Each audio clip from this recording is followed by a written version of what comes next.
Good afternoon. Welcome to Sunday Profile.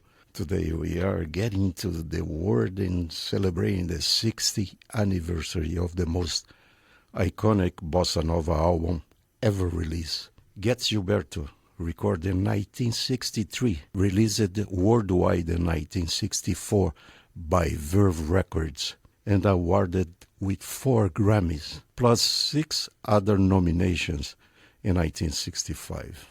The album turned bossa nova into a pop phenomenon and popularized the careers of João Gilberto, Stan Getz, and Antônio Carlos Jobim. Astrud Gilberto became a pop icon, personified as the girl from Ipanema. For the first time in the Grammy history, a jazz album was awarded Album of the Year. For the first time in history, a jazz single was awarded Record of the Year, with the crossover smash of The Girl from Ipanema, become one of the biggest hit recording jazz has ever known. GetzGilberto is still the best and most successful bossa nova recorder of all times, remaining 96 on the Billboard Pop chart, reaching number 2, released as a single. The Girl from Ipanema peaked at number 5, helping the album to receive a total of 10 Grammy nominations and 4 awards. Our guest today is Arnaldo DeSouteiro, a historian, a Brazilian record producer, worked with all the Brazilian artists that record with the GetzGilberto.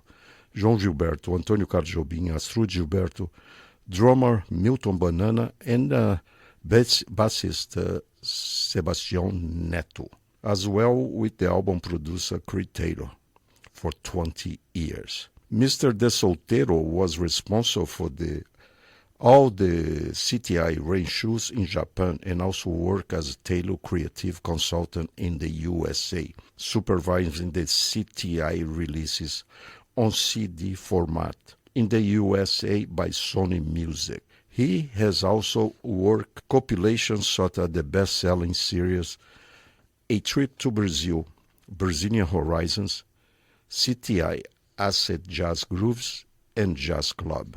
DeSouteiro was João Gilberto music consultant for over 2 decades, producing records and writing screenplays for concerts and TV broadcasts. He also produces Jobim last recording session for Itamar Corac's album Rio Vermelho, Red River in 1994. We start this profile today playing Só Danço Samba. This is from the re-release on CD in 1997. Who has all the research done by our own Phil Sharp here from WKCR. Everybody knows Phil Sharp, and I was here when he was involving in the creation of this reissue of GetzGilberto, and later on I'm going to play an interview with Phil Sharp talking about this album that he did over here at the WKCR studios. He had one of those ovens that cook the tape, because the MGA studios, one of the tapes, because we're going to talk with Arnaldo, because it's many tapes. I thought was only one tape. Is many tapes were recorded at that time by Phil Ramon. But our phone number here is 212-854-9920, and a happy Father's Day to everybody. So let's put on, see if Arnaldo is there already. Arnaldo, you are there? I have to contact him, see if the contact or the phone is right. He's in Rio de Janeiro, the marvelous city. Let's see. Yes. So let's continue here with our profile. We try to connect with Arnaldo DeSouteiro, a special guest. Hello, Arnaldo. Yeah, 1 second. We have some technical difficulties here. 1, 2, 3. Arnaldo DeSouteiro on Rio de Janeiro. Hello, Arnaldo. Hello, man. Hello. Oh, now we got Are it. you listening to me? Yes, we got it now. I don't listen to you. Okay, can you listen now? Yeah? Oh, okay. Yes, you do it? I'm listening using a second Okay, cell phone it is. because Yeah, I'm okay. on the WhatsApp that I'm talking, I don't listen to you. All right, but anyway, let's do. I just did the introduction, and I play So Danço Samba from the album that Phil Sharp did the research. This was released in 1997, the GetzGilberto album, and I open up with So Danço Samba for you to do your introduction about why So Danço Samba. Oh, first of all, thanks so much for the invitation. You know how much I'm a big fan of everybody. Né? You, João Gilberto, Stan, Jobim, all the musicians on the album and everybody. And I love it always, the album since my childhood. I know that I have some copies from the original papers used in the recording and everything. So, Só Danço Samba was the first song recorded on that famous March 1863. You know, in the first session, it was the first song recorded, Só Danço Samba. So, in this sequence, inside the studio, Phil Ramon is very interesting when you put you were talking about your master classes that you did in Brazil, about the atmosphere inside the studio at that time. Oh, yeah. I think that is fantastic because Phil used no headphones.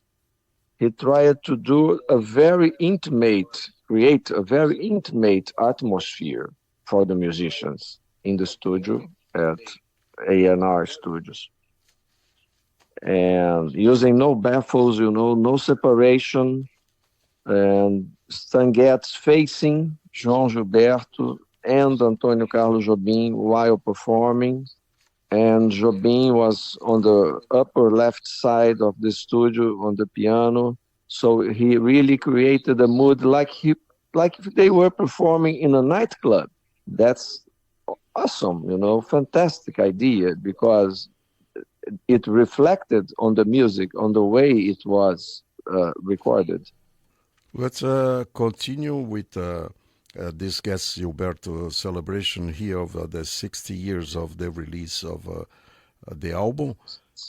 What about who was responsible, you think, for the repertoire of the album?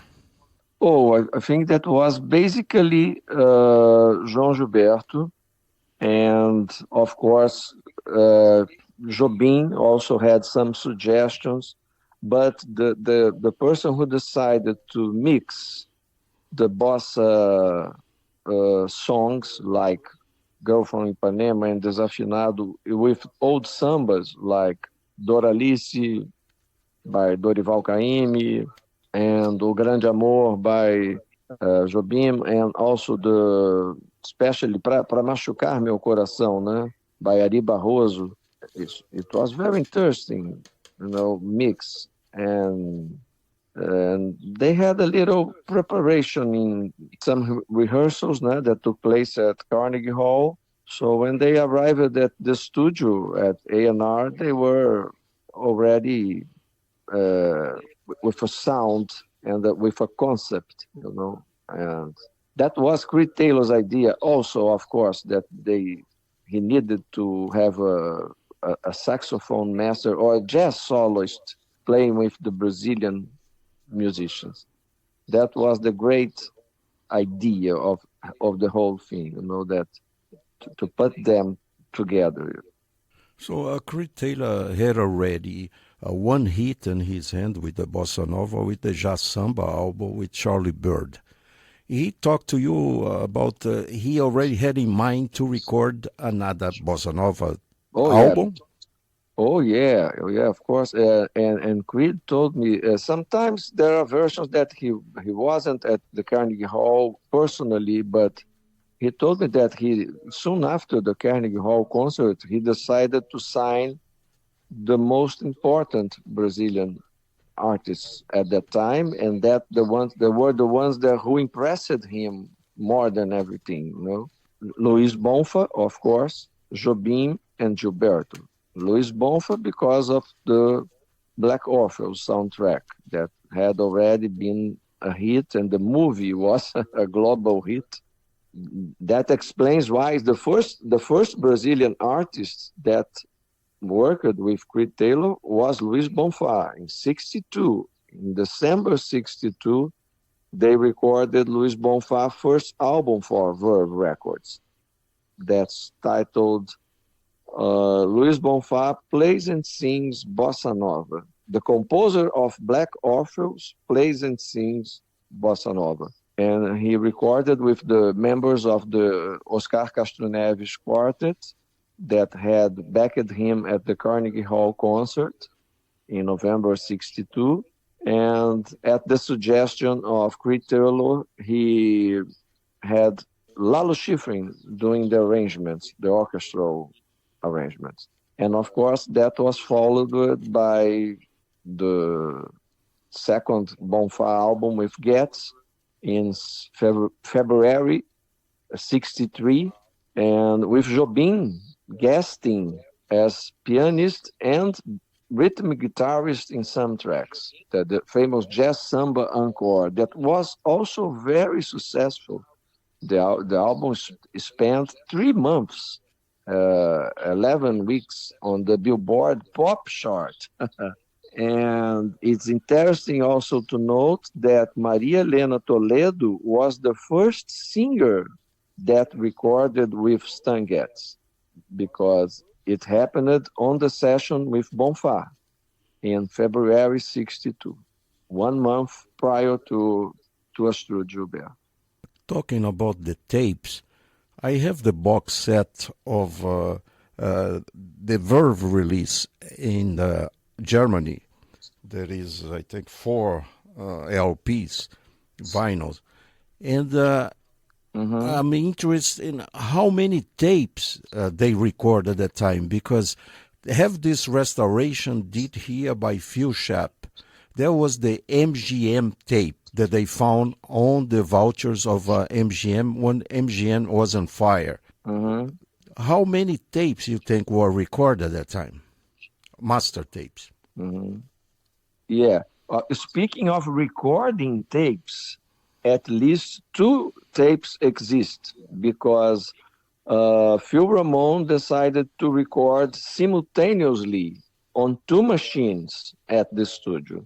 So he recorded on a 3-track tape using 8 mics, 8 microphones, and he at the same time recorded in a stereo machine, And he did the following. He separated 2 mics for Stan Getz using a Telefunken U47, 1 mic for Jobim on the piano, just one.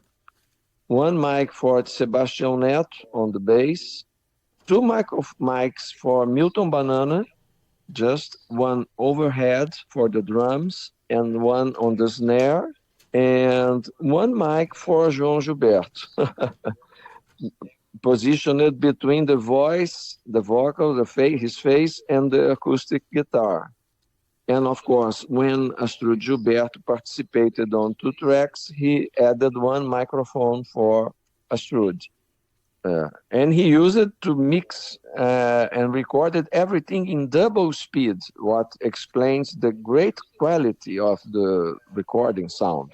And he earned a Grammy because of this also, because he recorded in double speed, and Verve Records, the bosses, they didn't like, because he used too much tape, And he decided to do a separation that was Stan Getz on the center. In the 3-track machine, it was Stan Getz on the center for the solos, and Jobim and on the left, and João Gilberto on the right side, with the musicians with bass and drums. Why still nowadays, when the back cover of this CD that I have in my hands, the '97 Verve re-release, with all the research and things, they still have Tommy Williams as the bass player. Why they cannot reveal the real bass player? Why is not the name of Sebastião Neto involved?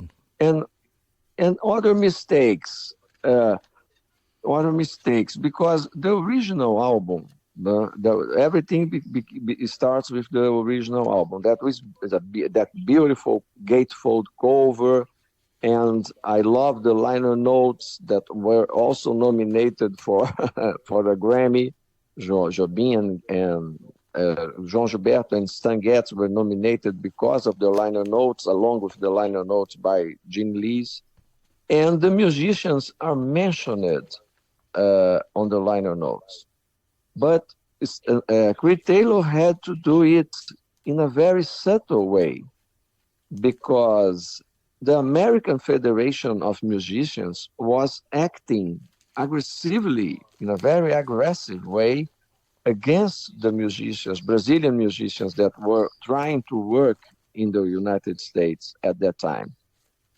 I have a downbeat interview with Gene Lees from '62 that he speaks clearly about the problems that the American Federation of Musicians were creating for Jobim, even to participate in TV programs and TV broadcasts with Jerry Mulligan and everybody, because the musicians could play but could not be paid. You know, they were even saying, "Oh, if you play and you receive a payment, you'll be arrested." And so, but anyway, in the liner notes, Milton Banana, Astrude, and Sebastião Neto are mentioned. Okay. Fast forward many years later, when the album began to be reissued a lot, they eliminated the gatefold cover and eliminated the liner notes. So the names of Milton Banana and Tião Neto kind of disappeared from the recording. And then I remember that in '86, I was invited by Verve and by Polygram Brazil, when Ezio Servolo was the jazz director in Brazil, and his assistant also was a very important person. It was the beginning of the digital era, the CD era. They invited me to do the first digital issue of GetzGilberto. And I remember that I called João, and he helped me with some information.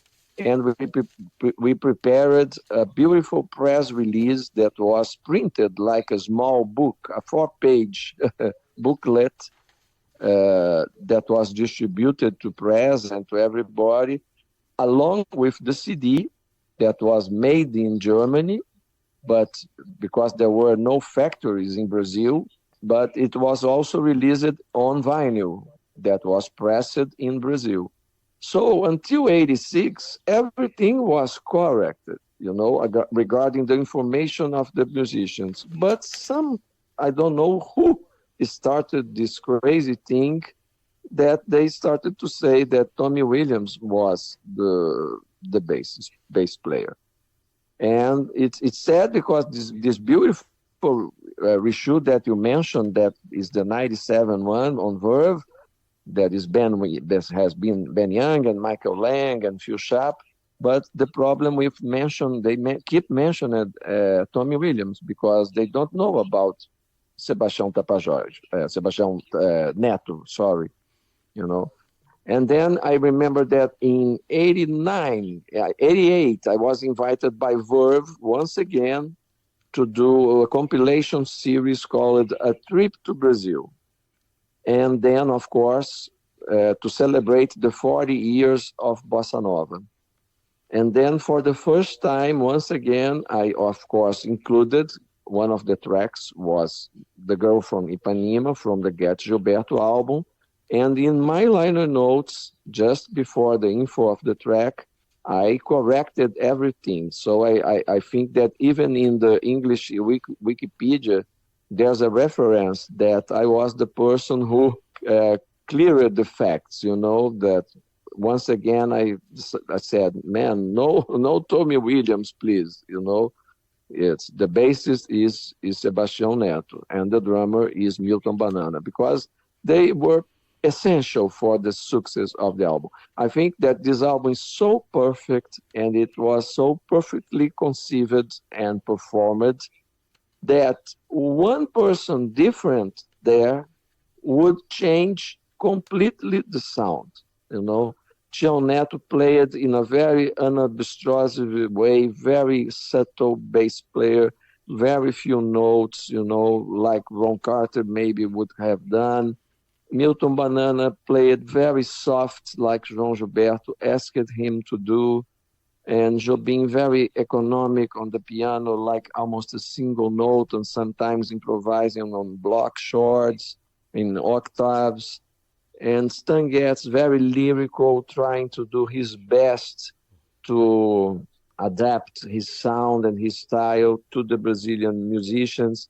And it was very important because the Bonfá album had been the first one that Getz had recorded with Brazilian musicians. And it makes a big difference from the first Jazz Samba album. From Jazz Samba to Jazz Samba Encore, the difference on the swing is different because for the first time you have the Brazilian musicians performing the rhythm tracks.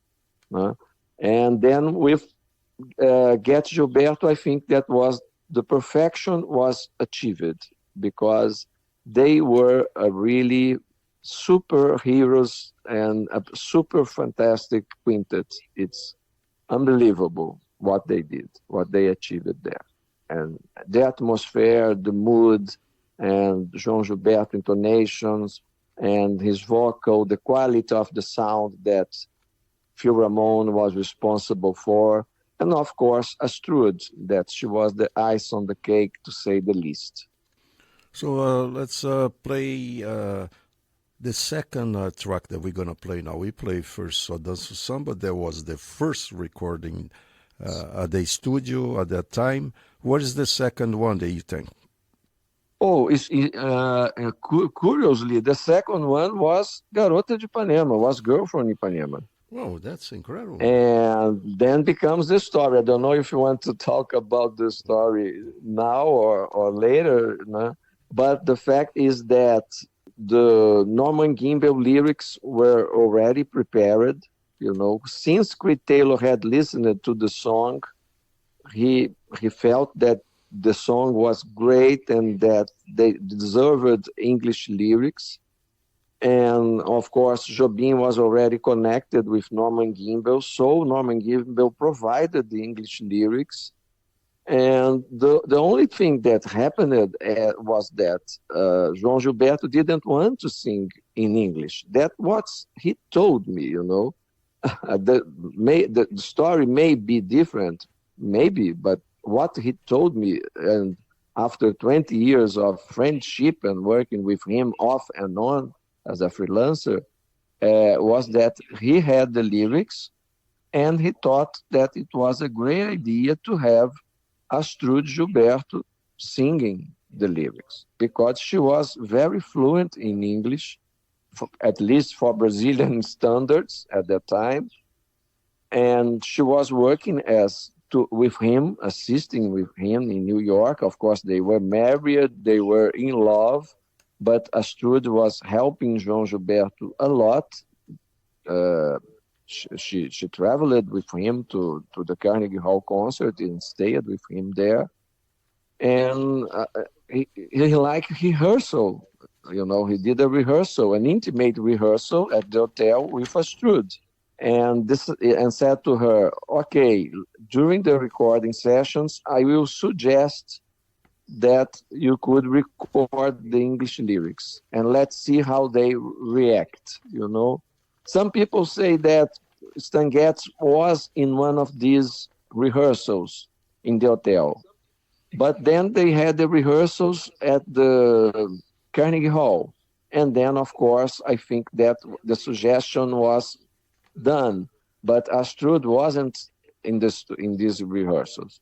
So the first time that everybody really listened to Astrud Gilberto singing The Girl from Ipanema in English was at the A&R studios at the time of the recording. And of course, everybody loved it, you know. they fell in love immediately with Astrud singing.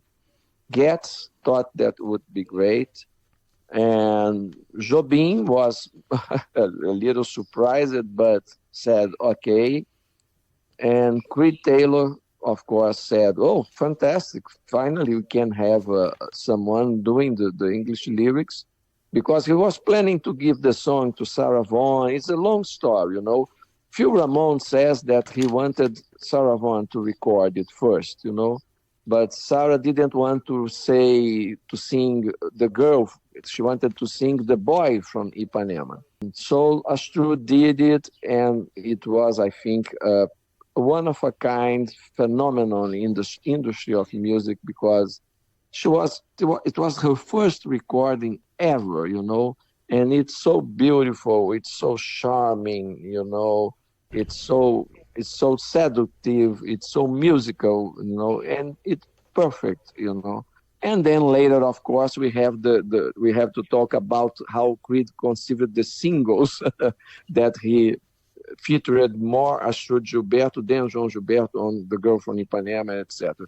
But the complete track, I think it's a masterpiece that changed the music forever, changed the way the bossa nova was noted in the USA, changed the way that bossa nova was perceived and understood by American musicians. You know, it was a second period for bossa nova in the universe, and the first time that bossa nova was really properly recorded and played with all the charm that she has, you know.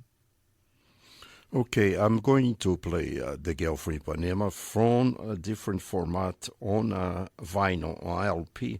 This from the box set Stan Getz, The Girl from Ipanema, The Bossa Nova Years, featuring Antônio Carlos Jobim, João Gilberto, Astrud Gilberto.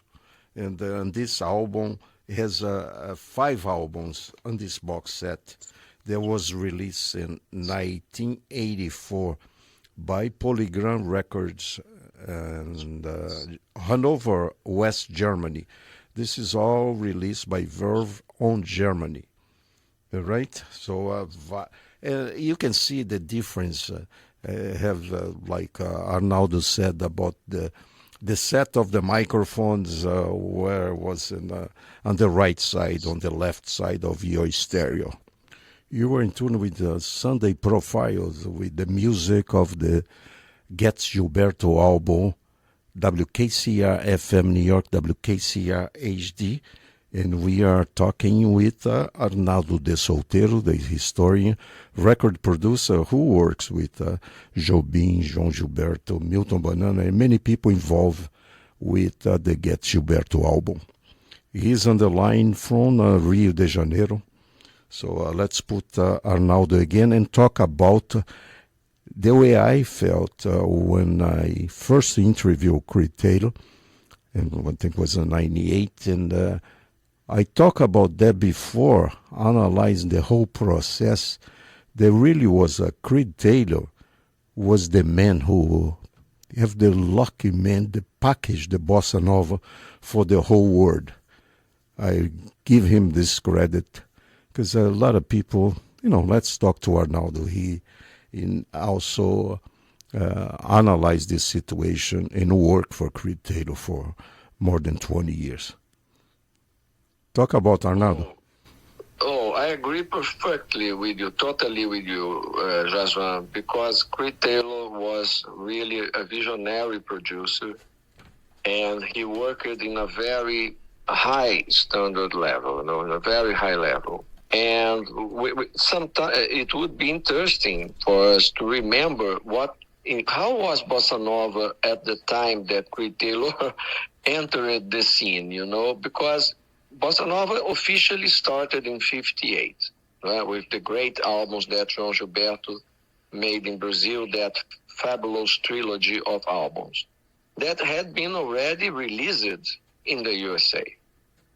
Of course, the musicians, the jazz musicians especially, were completely fascinated by those João Gilberto albums. And then some musicians started to record Bossa Nova.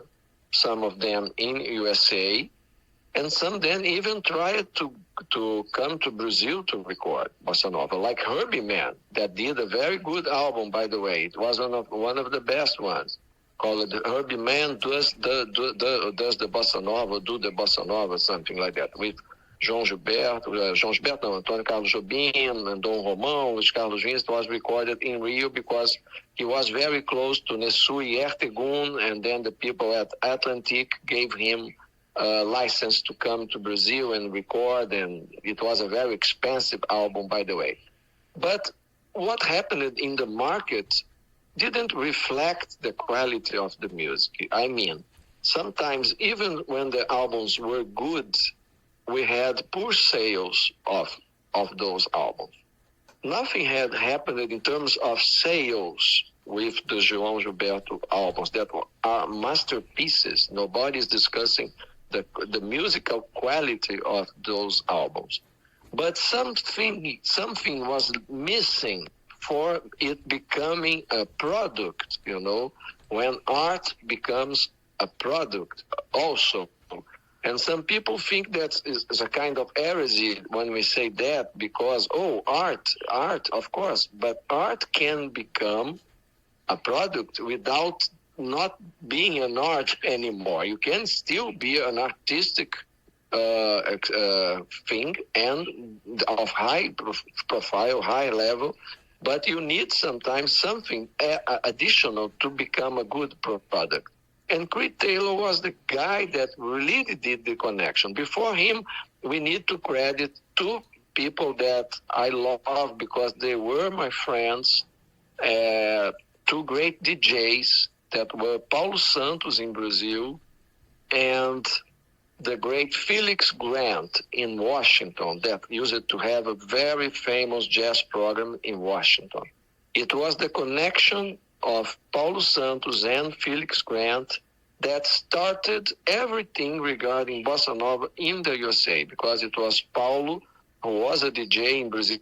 He was the most important jazz DJ in radio in Brazil, had a very famous radio program that gave copies of the bossa nova albums, of especially the João Gilberto albums, to Felix Grant.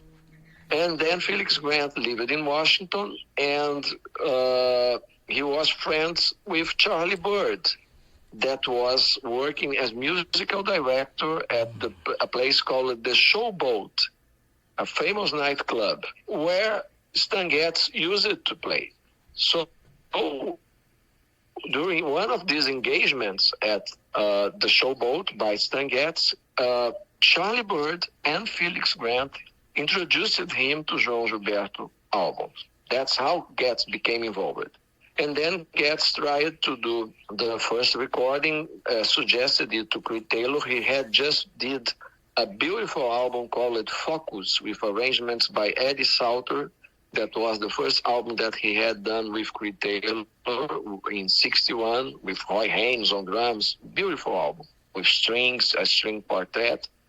And then Creed Taylor was once again a visionary because he said, okay, let's try it. And they tried in New York, it didn't work, and then they decided to do the album in Washington, and it was completely done in one day, the Jazz Samba album. And they recorded and flew back to New York in time to have dinner in New York. And you know what happened, because Desafinado, because a big hit and won many Grammys, was number one pop single. It was something unbelievable for jazz at the time.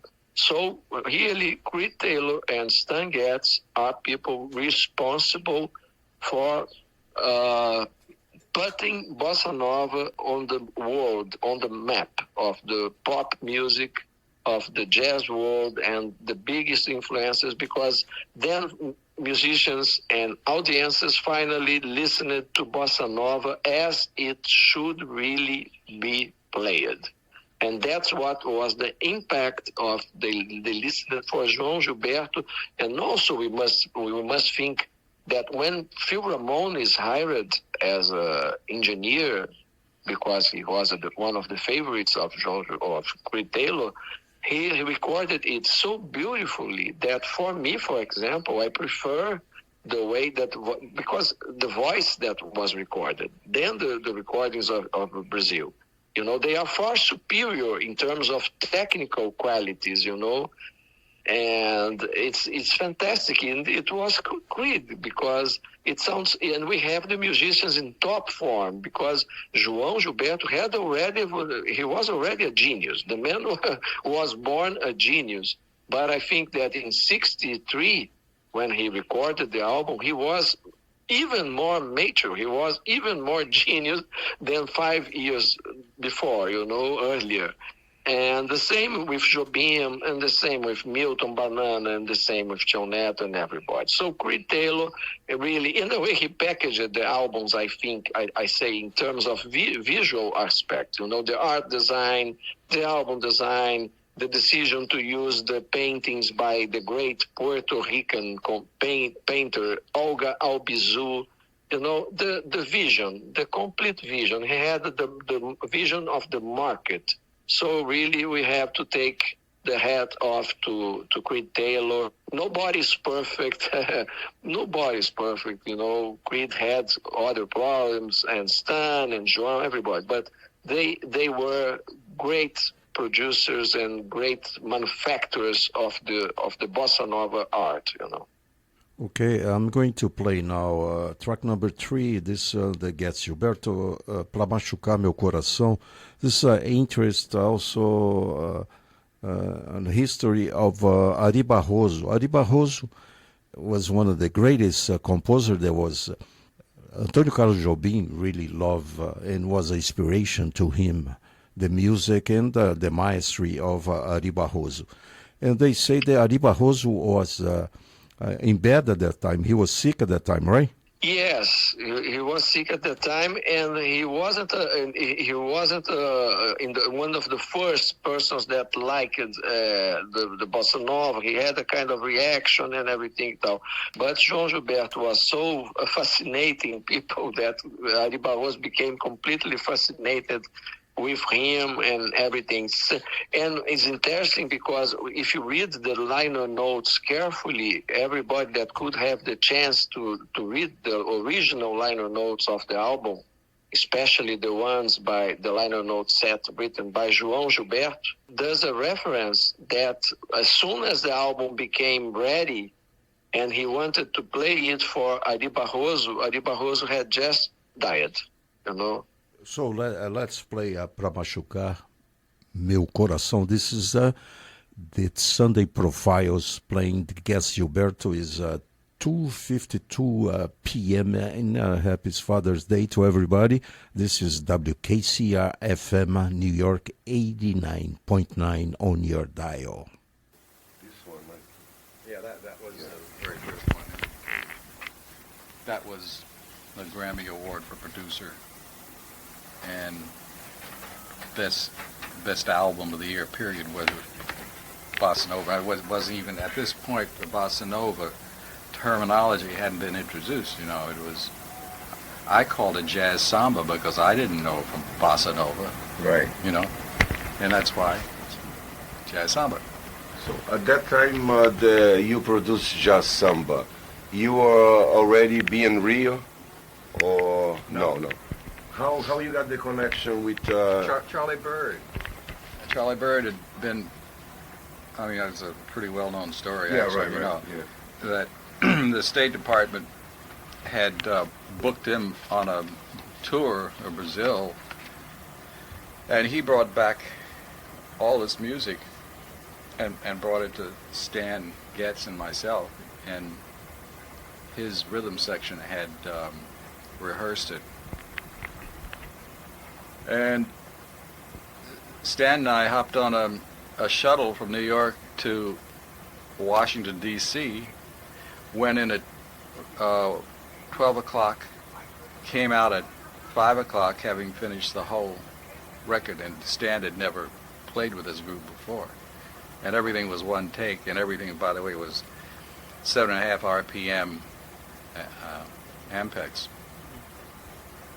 And that was it. One mic, and the genius compositions of Joe Beam, huh? And Stan Getz, and of course, Charlie Bird, having had the taste and the foresight to bring this great music to the United States. So at that time you had a feeling that you had a hit already in your hand? No. It came too suddenly. You know, it took a few days after I got back to New York to listen to this music and think, well, what is this clave beat all about, you know? And then, well, what about the melody? The melodies are magnificent, you know? And I always have been a Debussy fan, if you can say that, you know, Ravel, Debussy, and that turns out is sort of a basic part of the roots of Jobim. We share that common ground musically. And so the first hit of the jazz samba album was Desafinado. This was the one? Desafinado. Desafinado, yeah. So you took off and went to number one. Very quickly. Yeah, very quickly. Yeah. And this is the one you got the first Grammy for. Yeah. That is the one that had that very distinctive one note in it, not the one note samba that's also very famous, Jobim, you know. But da da da da da da da da da, and Antonio, by the way, while we were talking about this, I know he became known as Tom, but we had a person-to-person understanding that I feel that you're Antonio Carlos Jobim, and I cannot call you Tom. Is that all right? So he called me Creed Taylor for a while, and I called him Antonio Jobim. And then it became Antonio and Creed. Anyway, he explained that one note. I also, by the way, I did not know any Portuguese. That desafinado means slightly out of tune, you know. And that one note is just slightly what you under a half step under what you would expect, you know. Remarkable. So when you come to record the classic, the other classic, GetzGilberto, at that time you went to Rio? You had any experience in Rio? No, Rio came to New York in the person of Gilberto, Astrud, Joao, and Luis Bonfa, and so many people that had come in for a Carnegie Hall concert, which I had nothing to do with. But while they were here, Jobim came by my office, and we got acquainted, and one thing led to the other. And he at that time had completed the Girl from Ipanema, but there weren't any English lyrics written to it. So anyway, it was a very natural thing for Jobim, Joao Gilberto, with his very romantic guitar and feeling and understated vocal, to get together with Stan Getz. So we went in and started recording. Well, some of these things we're talking about, I know it's sort of well known, but facts, but I guess we'll go through them again anyway. Yeah. Astrud Gilberto was able to sing a lyric which was written in English on the spot, The Girl from Ipanema, and she very quickly ran the thing down, and that's what happened. It was not a plan, and nobody sat back and said, hey, this is a song that should be sung by Astrud Gilberto, because nobody knew her. She just came in the studio one day with Joao and Jobim. Jobim had known her, and it was like a very fortunate meeting that it worked out that way. Magic. Yeah. Really? So, but Norman Gamble already had made the words in English at that time? Shortly before that, I don't know what the time frame was, but tall and tan and young and lovely. So what are you going to do? What are you gonna do? I remember talking to you the last time when I was here for Calgeira, and then you went one time to Rio. Oh, several times after that. I've been to Rio to see where all the music came from, and in particular to go to visit with Jobim, who lived, as I recall, on this little hill just above Ipanema Beach. And first time I came, actually, he was in the middle of composing Wave, and he played it half completed, but with his usual enthusiasm, you know. It's like, and I get to hear, and it's like he says, I'm writing it like a wave, you know, it feels like a wave, and that's what it is. But anyway, he was analyzing the whole thing. I don't know how well you knew Jobim or whatever, but he's a very intellectual guy. Yeah, you know, yes. very well read, Right, you know. I was talking to somebody else about ecology who used to work with Jobim. Said, you don't believe how Jobim was like a biologist. He knew every single plant from the Amazons, all the animals, all the farm, like whatever, yeah. Incredible guy. Yeah. And that's sort of part of the reason he got along so well with Vinicius de Moraes, you know. But they're both were extremely well read and worldly people. I mean, aside from being poet and musician, you know. So Jobim and I walked down this little hill towards Ipanema Beach. It all sounds like a fairy story, you know. You're in tune with WKCR We walked by FM New this, York, little WKCR bar right on the HD, road. and this is the Sunday profile with the music of the GetzGilberto album, 60 years of the GetzGilberto album.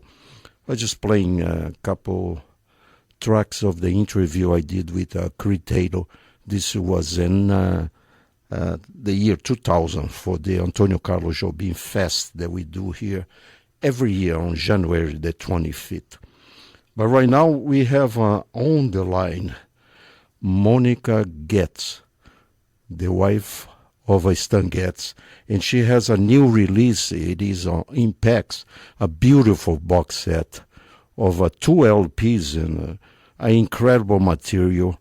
There is just releases. I think they only press like 7,000 of this box set. But let's talk with Monica right now on our phone line. So here I am. Okay, Monica, welcome.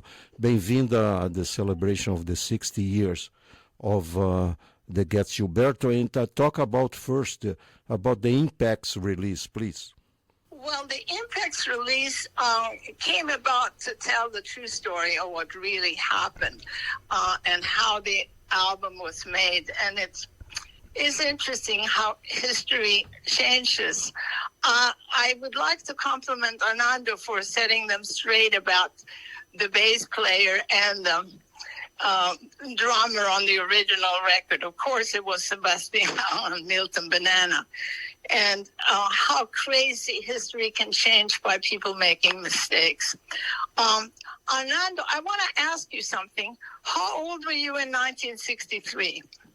Oh, I couldn't. He's listening Rio, but it's because he's on a WhatsApp. He can listen to you. I would tell him later. Okay. Yeah, I would like to know, because I think he was just a little boy, 4 or 5 years old, because I was there, and this is not at all how it happened. What happened was that Creed and I were very close, and when the album was made, it was only because I had insisted on the GetzGilberto being made with the original people instead of the jazz samba, because the jazz samba, as wonderful as it was, I knew wasn't the same as doing it with the original people. So what happened is that everybody from Brazil came up here to do a Carnegie Hall concert, and it was really a disaster. And Creed asked me, "You go there, I can't go." And so I went, and Carnegie Hall is a natural, wonderful acoustic place, and everybody had brought too many microphones, and it was too many people, and everybody was stumbling over everybody else. But I heard Stan played a separate part, Joan played one part, and Jobim played another part. And I immediately called Creed and said, you know, the only thing that I could hear that is worthwhile is the possibility of the three of them doing something together. And so Stan was kind of resistant because he did not have a really good experience with Charlie Bird eventually. They ended up in a lawsuit. And the way that Creed described the way that was made, it was exactly how it was made. They flew in, and the next day was Valentine's Day, and Stan had promised me that he was going to do something beautiful and something melodic because he could do anything. And that was my Valentine, that he went, and nobody, I promise you, and Creed was very honest, nobody thought that that was going to be the tremendous hit that it became.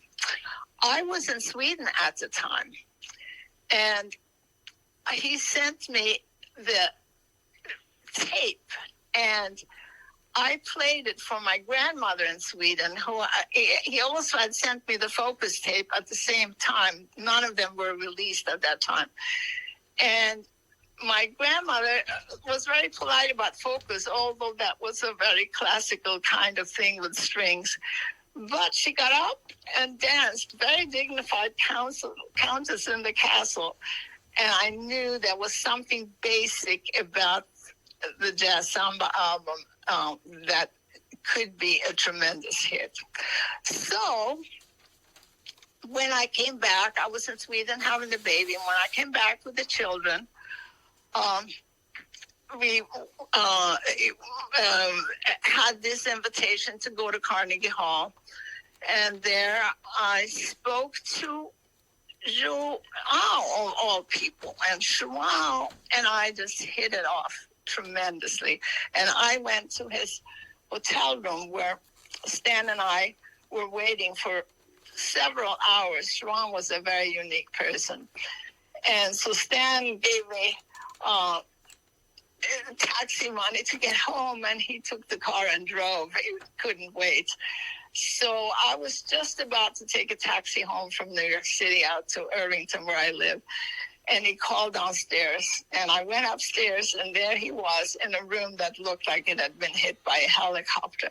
Sitting in the middle of this messy little room, he played one song after another. And when I came home, I told Stan, we've got to make this record. We have to make it. So what happened was that João came to dinner and stayed for several years in my house. And he lived on the third floor, and he and João and Astra actually were not very much in love. They were in the middle of a divorce, but they couldn't afford a divorce. And they were upstairs on the third floor, and Jobim would come from time to time within that period, and they would sit in our music room and strum and pick the songs. They played various songs, and that's how the album was done. And Creed would be the first one to say, in fact, I talked to him many, many times, and he gave us all the credit. It wasn't his idea. He didn't realize how big it would be from the beginning. And then, can you imagine, once they made the album, just like any other jazz album, I can hardly even talk about it. The record company, which was Verve, did not want to release it. Oh, he said, the record company president. We've already had the bossa nova because, as you told on your program, there were a couple of other ones that had been released. That's for a later time. And no matter how much I tried to persuade him, he would not release it. So it was stuck in the vaults. And what I did then was to get on the phone with the guy that was the head of the Billboard charts. And I said to him, you know, I'm the only person in the universe, but I know that this could change the whole music world. It was made as a jazz album, but there's no reason it couldn't be the top of the charts. And he got very interested. And so I said, how do I get from the jazz charts, which is very small and limited, onto the top of the popular charts in the world? And so he said, bring a pencil and piece of paper, and I will tell you exactly how. And in those days, it was a very corrupt business. The DJs took money, and it was called payola. But they had hired people who would listen to music. So if you didn't pay off the disc jockey, Connie Francis and those kinds of people were played all the time because the disc jockeys were paid off. Every now and then something would slip through that was really, really good, quality-wise. And so he gave me a list of markets in San Francisco and Los Angeles. And in those days, it was very expensive to call. There was a long-distance call. But I decided to do that, broke as we were. And I called every single person that the guy on Billboard gave me his name and number to in all the big markets, Chicago, LA, San Francisco. And I called those people who did the picks for the corrupt disc jockeys that usually took payola to really play something often. And guess what? All of a sudden, people called me from San Francisco, from Los Angeles. Oh, they're playing this wonderful record all the time. And how come we can't buy it in the store? So I had to try to figure out what to do. So it took a whole year, but I spoke to Creed. And Creed's secretary was a good friend of the secretary of the head of the entire MGM corporation, because it was all in one building, and on top of that was the head of MGM sitting like a big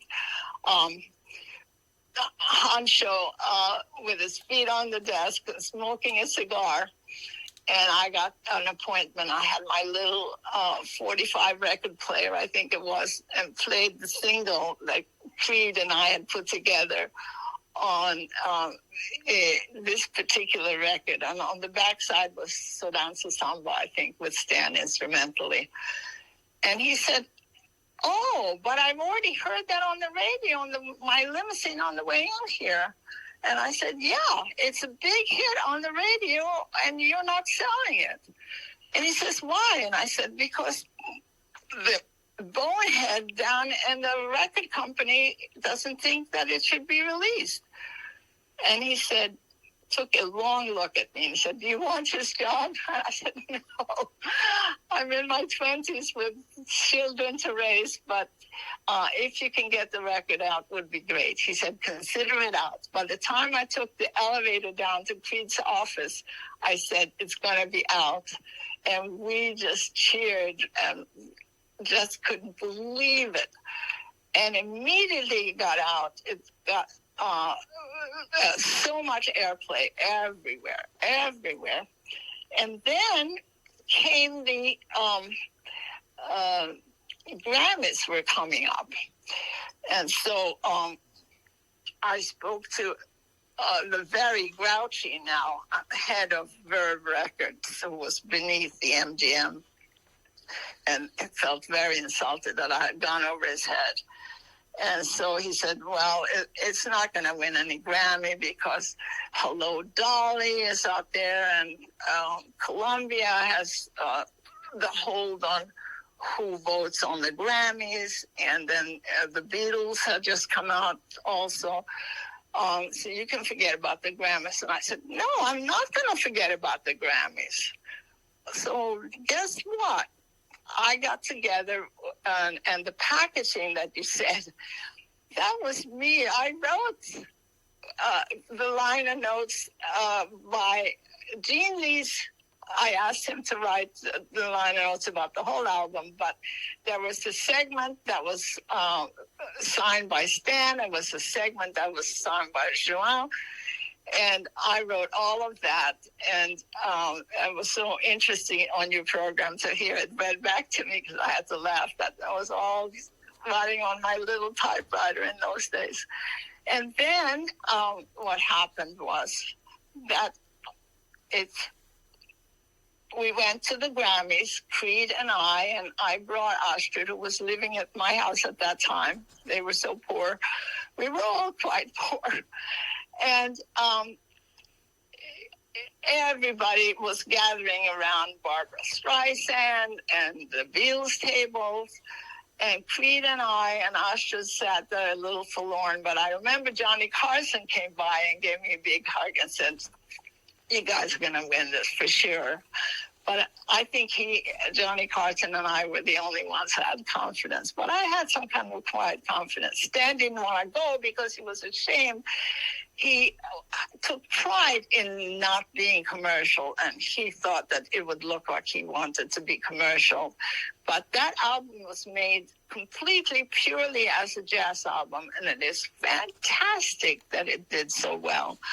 So then I had confidence, and interestingly enough, Woody Herman played in the background, which was Stan's old stomping ground, and Louis Armstrong, who was on the Hello Dolly, came over to me and said, "I hope you guys win. It's so much better than what we had." And it was a wonderful atmosphere. And sure enough, they announced that we won. The whole big Grammy thing, album of the year, it was just an unbelievable thing. And I had a speech that I had written, and in the confusion and all of the excitement, it got lost. So I never got to give my speech. But the point of that speech was that quality can win Grammys too, because we had horrible things like Doggy in the Window and that kind of song before. So it was an absolutely unbelievable experience, and very, very few people thought it would be possible even for a jazz album to get up there. But lots of other people need credit. And Creed was my supporter, but he would be the first one to tell you he had really nothing to do with making it a hit. It was these wonderful disc jockeys that each one of them promoted the album, and a lot of people need credit. The man at Billboard who taught me how to reach them, and it all was like a fairy tale. What about this whole controversy? Who made Arnaldo Gilberto made? Why the words in English was already? Tell me, please. I will tell you exactly what happened. They were living here, Astrid and João, and they weren't getting along. They had already decided to get a divorce, and but they were playing every night in my living room. I had a fire in my library. I'd like to invite both of you to come and sit in the fireplace in the room where this thing happened. And Astrid sang the English lyrics. And I said, "Oh, that would be great to have English lyrics on this." And Stan was grouchy because he said, "She sings, Monica," to me privately, "she sings out of tune." And I said, "Well, what's wrong with that? Desafinado, as you mentioned in your program, means out of tune. I think it's lovely." And João supported me, and Tom, always the diplomat, didn't make a fuss, but he told me privately he wasn't so sure about the idea. but he was very kind and very supportive to Astra too. So we were all trying to help her as best as we could. And we went into the studio, and it was no one there. Now so many people sound like they were in the studio, and it was only the wonderful technicians there, and it was, she sang, we didn't have too many takes, and it was just like apparently jazz samba was, boom, boom, boom. And in the middle of the recording, I remember Jassvan disappeared because he was, if the moon and the stars weren't in the right place at the right time, he was not inspired. So he was outside looking at the stars, and everybody was afraid that we had lost him, but they knew that he had a special connection with me, and I had a special connection with him. And so they sent me down to get him. I didn't say anything. I just took him by the hand and led him back up, and we finished the album. So many people claim to have been there and influenced.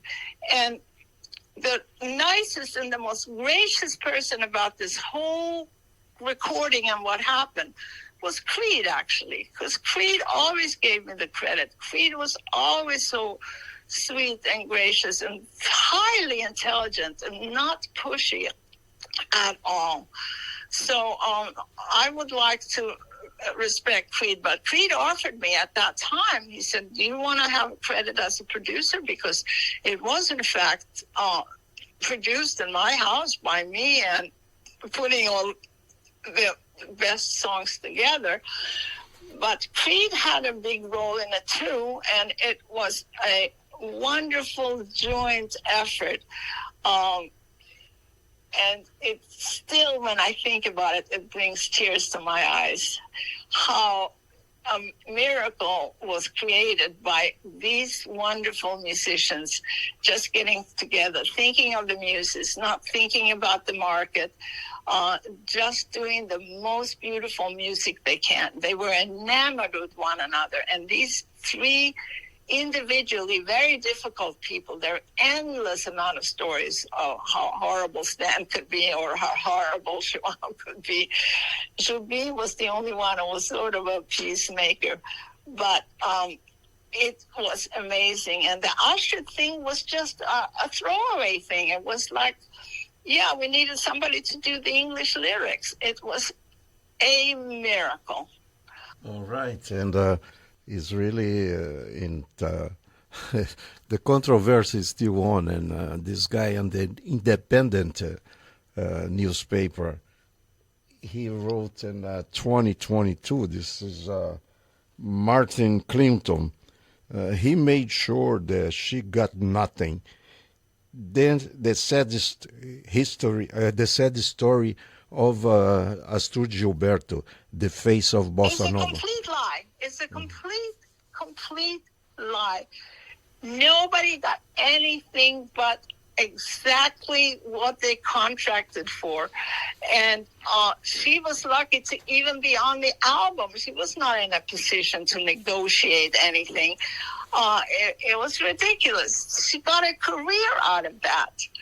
And, at the time, she was so grateful and so sweet about it. And it was later on that she got in her head that she should have had royalties and that sort of thing. In fact, Stan gave of his royalties to both Jobim, who was making more money than all of them put together from this album, because he wrote, and when you wrote the songs, you get much more money. And we gave also extra money that was not contracted to Jassvan. So I don't know where she's coming from, because without this album, she wouldn't have had a career for sure. She lived in this house, and she had this adorable little Jassvan Marcella here. And I remember one time we had a funny episode where he was in the store, and Brazilian store it happened, and he was pointing to all kinds of cakes and touching them, and the woman was really upset.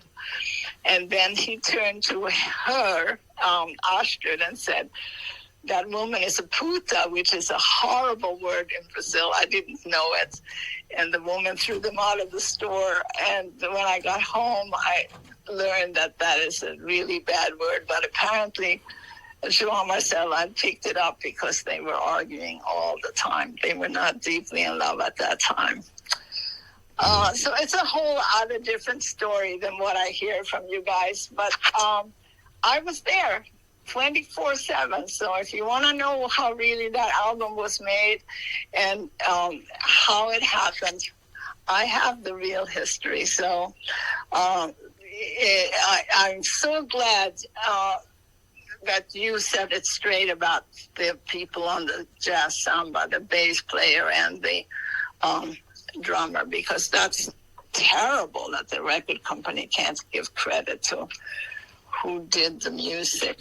Okay, to finish, please, let's promote the release that you participate making now in Impacts. Please, tell the people.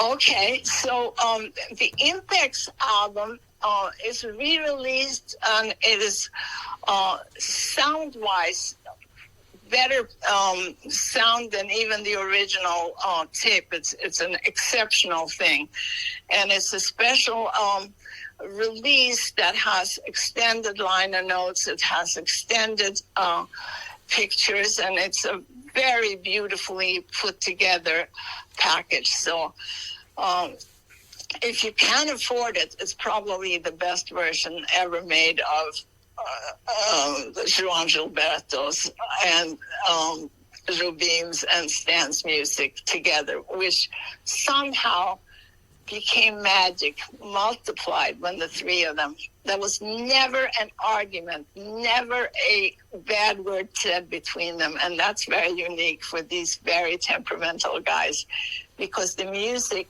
just, they rose to the occasion in a way that a chemical formula does when you have the right ingredients.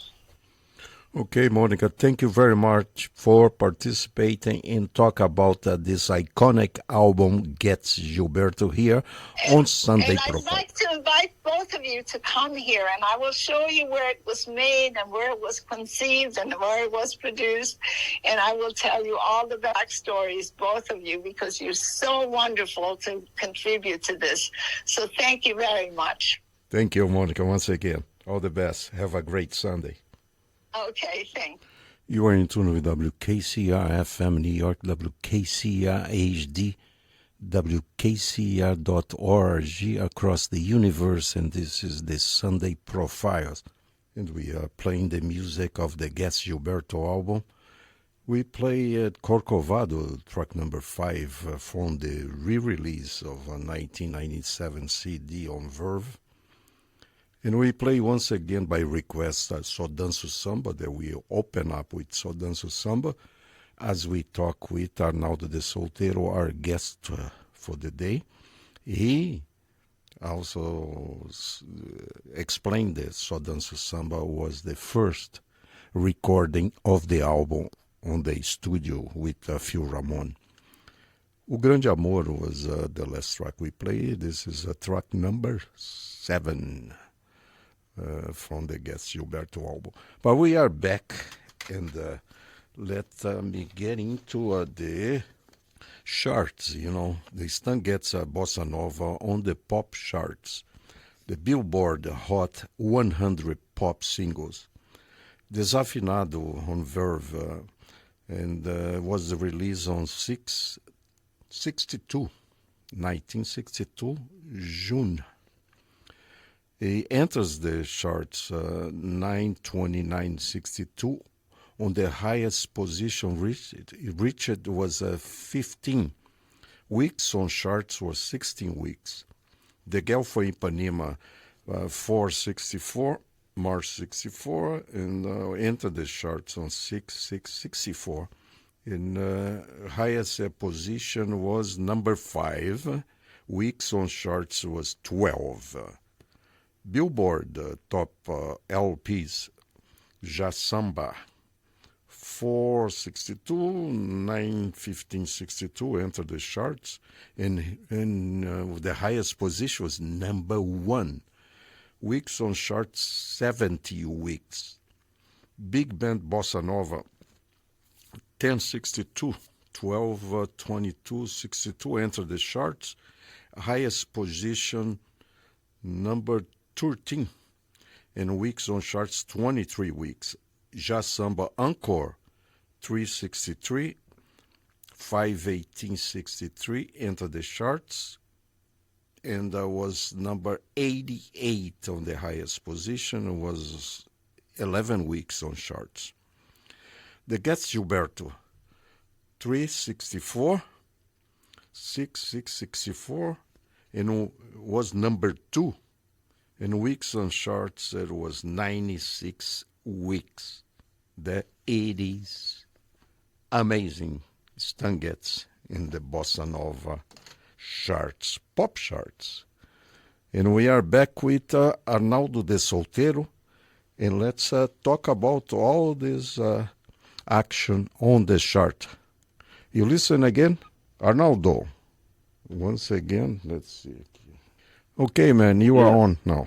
Listening to me? Yeah, we are together now.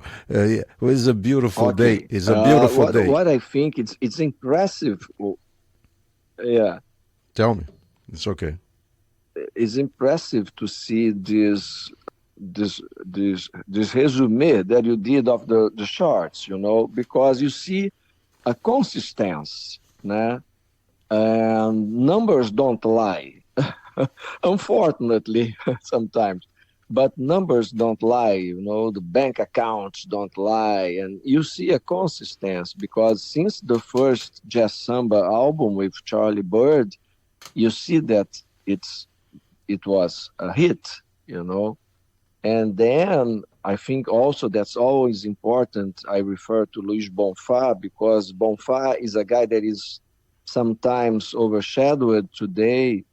I worked with him, so many times and for so many years, It's interesting because at the same time I was working with Luis Bonfá and João Gilberto and Jobim and everybody because I was really around them all the time and working with them in recording studios, in TV broadcasts and everything, And João Gilberto used it to visit Bonfá, and Felix Grant, when used to come to Rio, he always met Bonfá and João Gilberto, and I have the pictures with them and everybody.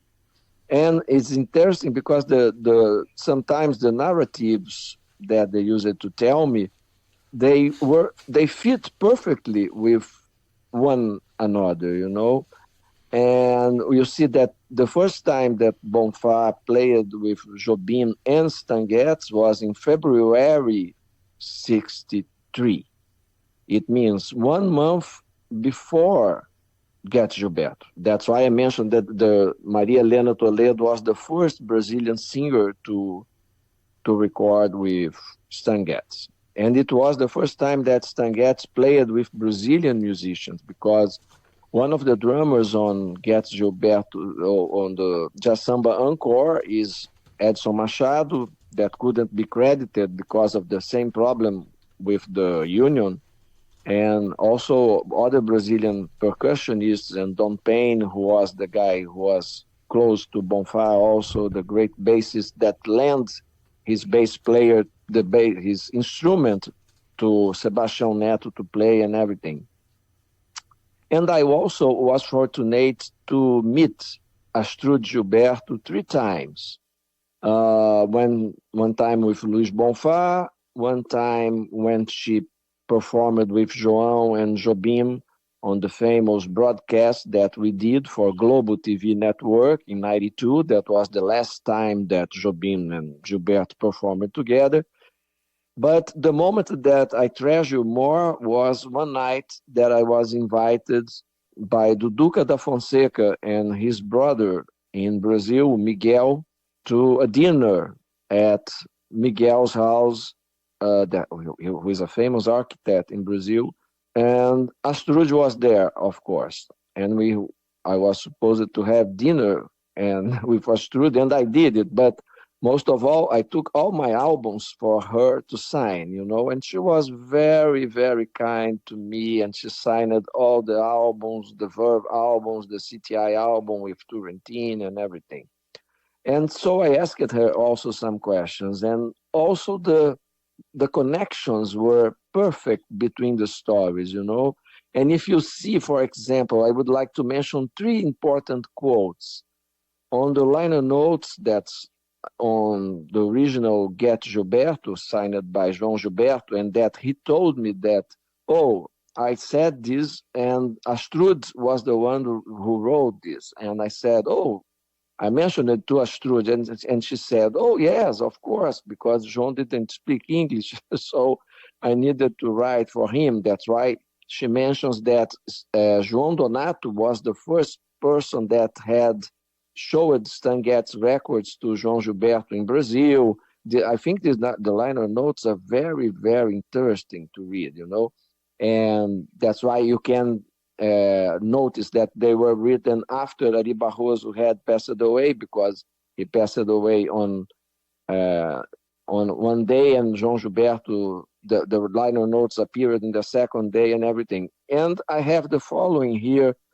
There's a very important quote from Astrud that is on the liner notes of the GetzGilberto CD that you mentioned, that one that Phil Sharp did the research and everything. And she says, this was the first professional work. I was very young. I was married to João, and we used it to sing at home with friends.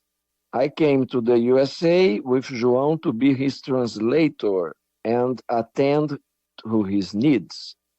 The day before rehearsal, Stan Getz came to our hotel, and João said to me, I have a surprise for you.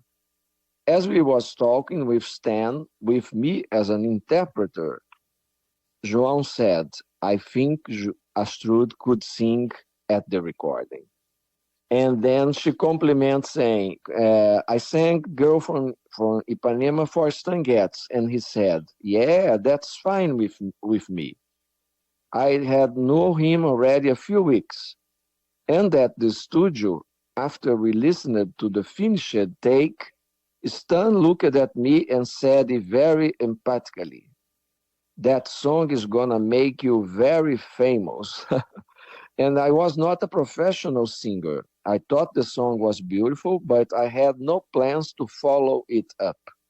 After the recording, I went to Europe with Stan and João for several months.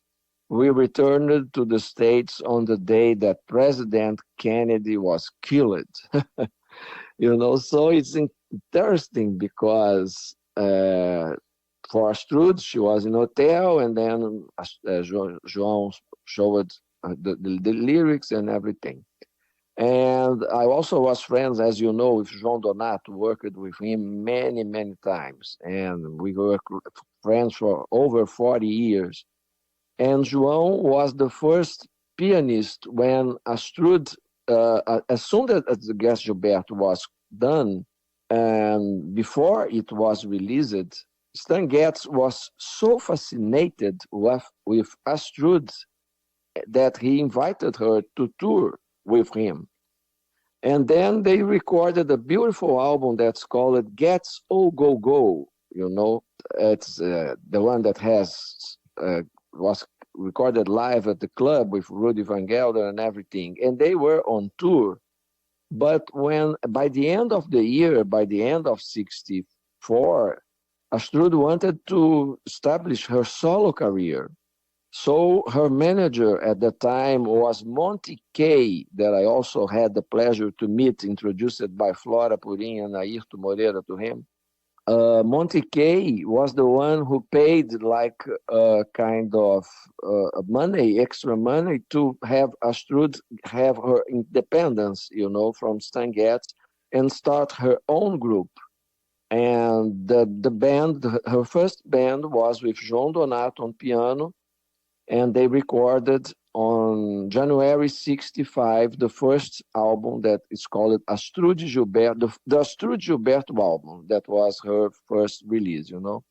And once again, João, and then she invited Dom Romão to tour, and there are many videos on the internet with Astrude and her first band and everything. And I love the numbers because you see that everything is planned. You see, and Creed Taylor, he gave me a test pressing of the album that was done in September 63 with a different track sequence. So just to remember the dates, December 62, Bonfá does his first solo album as the first Brazilian artist that signed with Verve. December 62.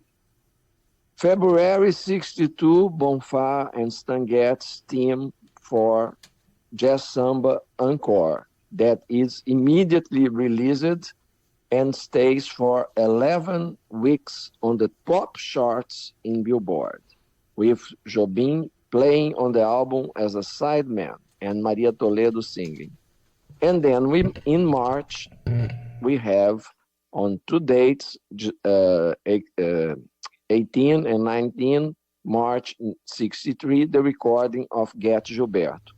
And then what Creed Taylor told me, that he wanted also, of course, to record a Jobim album. Jobim had never recorded a solo album, not even in Brazil, where he was famous after the success of João Gilberto albums and everything. He had never had the chance to record an album of his own.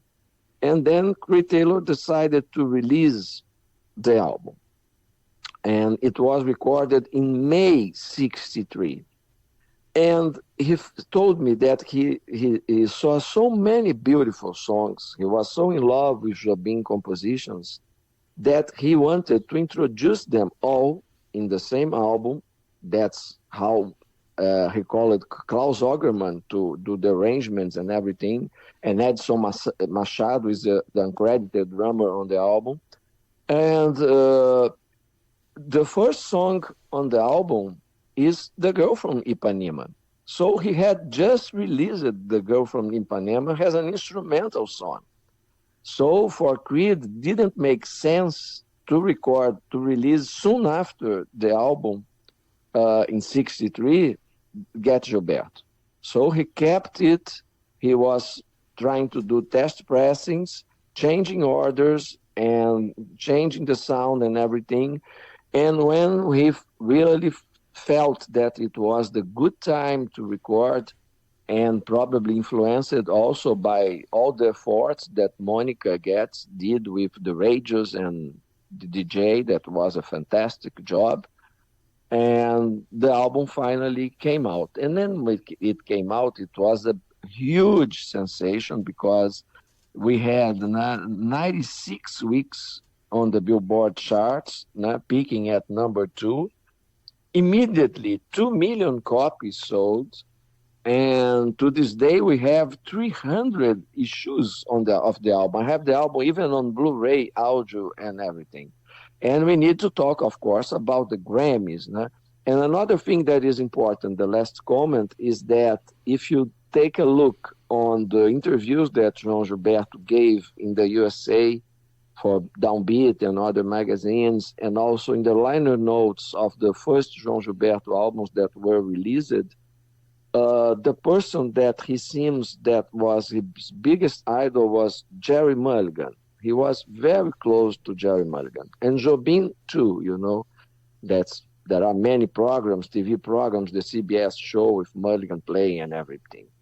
And João Gilberto told me that he wanted also to record with Jerry Mulligan. And in one of these liner notes that's signed by Gene Lees, João Gilberto quotes, there's a quote by João Gilberto that when he met Jerry Mulligan for the first time, he said, "I learned to sing listening to your baritone saxophone." Of course, we know that's not a complete true, you know, but that shows amount of respect that João Gilberto had for Jerry Mulligan too, not only for Stan Getz. And he even told me that he considered doing the album with Stan Getz and sometimes with Jerry Mulligan. And that Creed Taylor told him, listen, both are signed to Verve Records. So if you prefer to record with Mulligan, I don't mind. But I would prefer if you record with Stan Getz because he is already doing a bossa nova career, because there were at least 3 albums, Stan Getz albums, on the market and on the charts. Jazz Samba Encore, Big Band Bossa Nova with Gary McFarland, and so it would be perfectly natural that the next one should be with Stan Getz too, And of course, João liked Stan and Monica and decided also to record the album with Stan. So let's get into the Desafinado. Desafinado is the beginning of the whole thing. Great idea, yeah, and also because it's the first time that Stan Getz plays Desafinado with the correct chord changes, because there was a problem with the recording with Charlie Bird.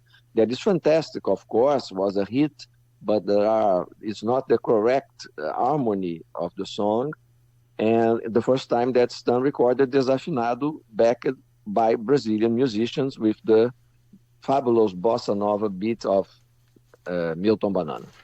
No, I'm talking about the jazz samba. You understand? Oh, you want to play jazz samba? Yeah. Yeah, we are talking about Desafinado. Hello, you want to play the Desafinado from jazz samba? This was the number 1. Okay. I know it's a delay. Okay, great. Okay, I'm gonna play Desafinado. This is from the album Jazz Samba.